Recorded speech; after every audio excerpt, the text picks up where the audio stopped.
I'm Andy with Competitive Cyclist, and this is my shootout of two of our most popular everyday helmets, the KASK Protone Icon and the Giro Aries.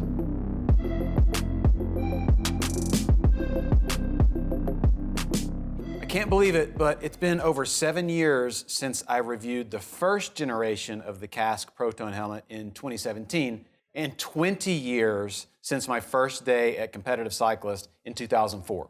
Until recently, I was always a Giro guy, and I've ridden and reviewed every one of Giro's flagship helmets since long before the days of the Numo and the Atmos. As a matter of fact, my very first helmet ever was the spandex-covered Giro ProLite way back in 1985. Two things that just didn't matter back then were comfort and aerodynamics. In those early days of the evolution of bike helmets, you could have one or the other, but not both. What I mean is, you could have a plain, round, well-vented everyday helmet or a teardrop-shaped aero helmet with zero ventilation. Somewhere around 2013, Giro realized they could do both in one helmet and released the groundbreaking but ugly Air Attack series. Fast forward a few years, and that brings us full circle to 2017, and thankfully, a handful of brands managed to create a few more attractive options. I really liked the KASK when I reviewed it. It was a perfect balance of everyday usability and race day aerodynamics, and I wore it a ton. It became my everyday helmet for a while, and I loved it so much that I actually taped it up and repainted it a few months ago. I didn't realize it until I looked very closely, but the Icon is actually an updated version of that original Protone. I thought they were the same, but the front has been tweaked a bit to be more breathable and aerodynamic, and they've also installed the brand new Octalink retention system. When it comes to the Giro Aries, we see a helmet that looks more like a traditional bike helmet, but has some amazing tech. The helmet actually consists of two shells that fit inside each other like a ball and socket, and the outer shell can slide around to reduce injury on impact. This is Giro's revolutionary spherical system that was independently verified by authority Virginia Tech as the best performing helmet they've ever tested. Giro did all of this and also reduce the overall size of the helmet to make it more aero. And that's all fine, but what you really want to hear is how these two helmets, which are two of our best sellers, compare to each other. This is where it gets tricky for me, because from the moment I slipped each one of these on, I had an instant favorite that became my #1 go-to helmet. But before I tell you which one, let's take a more objective look at what my testing yielded. The KASK Protone Icon is a near-perfect execution of the Aero Road helmet concept. Like the first generation, it's really comfortable. The inside is lined with even softer pads than before, and the Octalink system still moves up and down by almost 2 inches. And it has perfectly shaped brackets that hug your occipital bones once you dial in the perfect fit with the multi-click rear knob. It's extremely well done, and you can tell these guys have been doing it for a while. The side straps are also silky and ribbon thin, and the faux leather chin strap is a nice high-end touch. It's a little too firm at first, but over time it breaks in. It's also much easier to keep clean than a strap made from nylon webbing. It was perfectly comfortable on all-day rides and never felt heavy, hot, or cumbersome. One thing I don't like, though, is their choice to eliminate the option to adjust the side straps, which I think is a huge oversight on their part because it means the Protone owner loses the ability to fine-tune the fit. The strap junction also sat a little lower on my face than I prefer, but in spite of that, the Protone Icon passed my vanishing test with flying colors. That means I honestly forgot I was wearing it, which is the hallmark of any good piece of cycling gear. So maybe it's not a big deal, but having the ability for more micro adjusting would make it even better. As much as I like the Protone, it's not my favorite. I prefer the Giro, and I've passed up all my POCs, KASKs, and other Giros to reach for it on every ride. And here's why. And it's not an obvious reason. I have a very long and oval head shape, and because of that, I typically have to get size large helmets that end up looking huge on my narrow head. So for me, the smaller overall profile of the Aries solves that problem, which is one that I've had with every helmet I've ever owned. Coincidentally, it's also narrower on the inside, so it ends up being a better overall fit. This helmet felt like it melted into place when I put it on. And although the advertised weight of the Aries is about 2 ounces more than the Protone, it felt lighter and was definitely cooler with far better ventilation.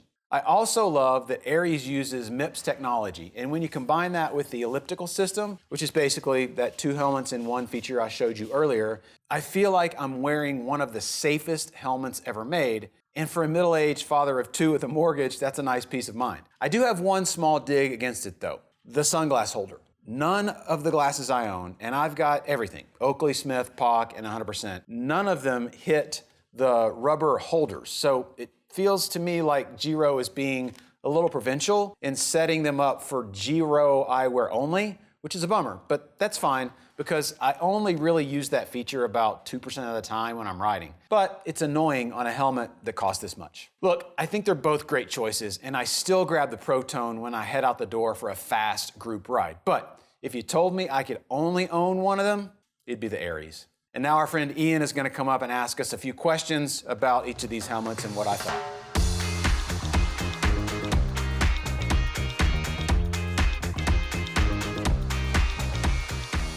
Thanks for the review, Andy. That was great. You answered some of my questions as I had them. I was writing them down, and you were just answering them down the list. So that's a great review.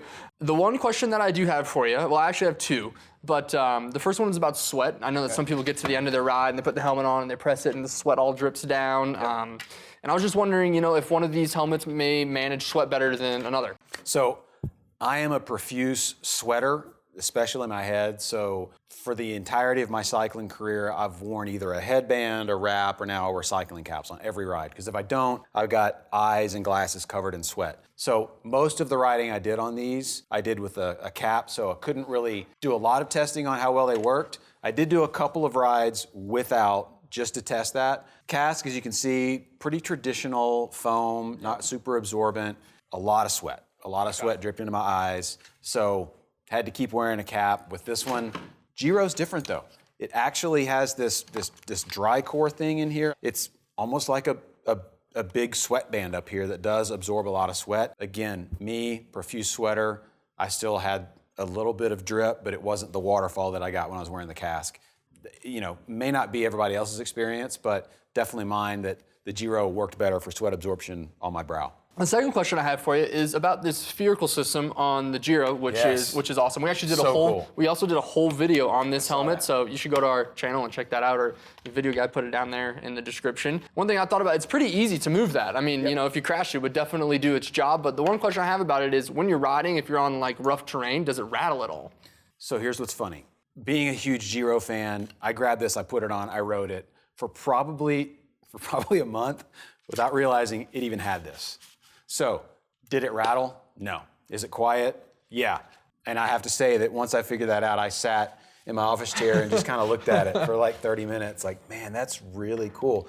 But I got it instantly, because what happens is, it's kind of the MIPS or the vibration deflection. Like if you crash, what's gonna happen is the pavement's gonna grab this helmet, right? And it's gonna hold onto the top shell while your head rotates inside.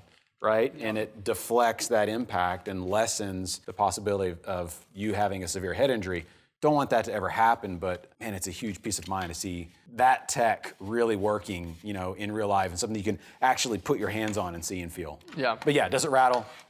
No, because I didn't even know it moved for a moment. Right. The other question I have for you, and I'll just mention them because I know customers have them, or at least I used to have them at the bike shop, but the first one was about the Protone, and in the past they had a much thicker leather strap here, so this is a cool refinement on there.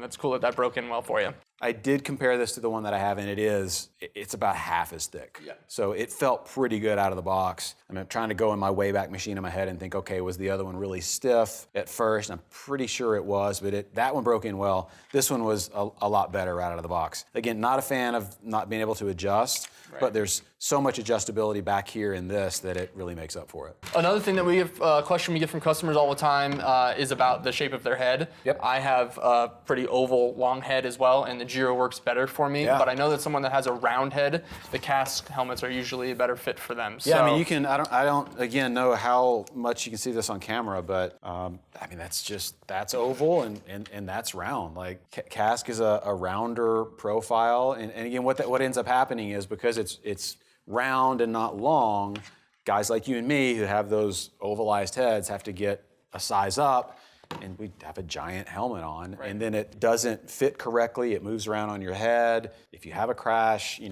might not be able to utilize the technology that's in there. So for me, it's important to figure out what that head shape is and find that helmet shape that matches your head. And everybody's different. We have we have laser helmets, we have POC helmets, and those are kind of similar. They have POC's different another fits. one that works really good for me. Yeah, exactly. So it's just something to keep in mind, and a great question for our Gearheads. So if you do have questions about these helmets or any other questions, please reach out to them. They can definitely help you find the right one. If you have any questions for Andy or just want to leave a comment on the video, please leave that down in the comments below. Like this video and please subscribe to our channel, and we'll see you out there on the roads. Awesome. Thanks, Ian. All right, thanks, Andy.